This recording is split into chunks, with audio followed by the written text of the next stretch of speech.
Hi, I'm Rector, and boy, do I have developmental issues. I'm 66 years old, and developmentally, I find myself at the beginning of late adulthood. And frankly, I just about choke in saying this out loud. Late adulthood. Yuck. I think it was finally the recent signing up for Medicare that most definitively threw me over into the reality of my developmental stage. But now you are witnesses, and there is no taking it back. I do believe deeply that it is all for the good, since articulating this reality will help me further integrate it. So, at the beginning of our journey together through the Person and Community course, I have just finished a year of sabbatical leave from the seminary following 7 years of service as president of the school.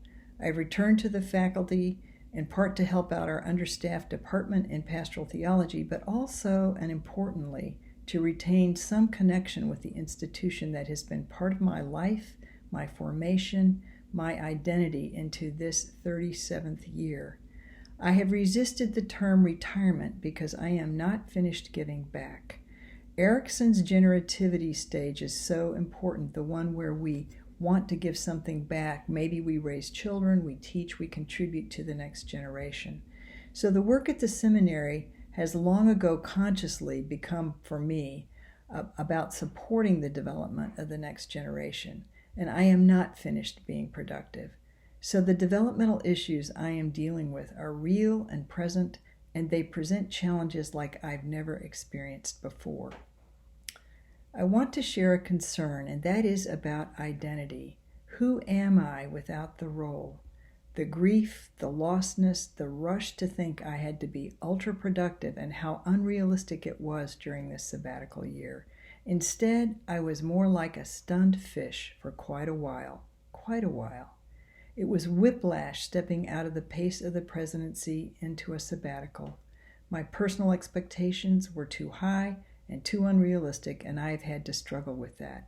And while wondering that perhaps I had wasted the year. I started spiritual direction a year and a half ago and continued to work with a coach, longtime friend of mine for 30 years who knows me very well. It's been very important to have both of these accompaniments during this time. Closely related are the positives of this last year. The struggle has freed me, mostly, to begin living into a new opportunity with new productivity and to step into a much freer and new space, free space, mostly to read, to write, and to finally get down to that writing project I had hoped to start during my sabbatical year. Going forward, I will continue to discern and to decide how I really want to be spending my time.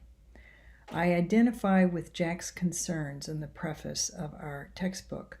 While I have picked up new technology skills, I took an online teaching course last year and I wrote a paper that will be published shortly. I still worried that the year had been wasted.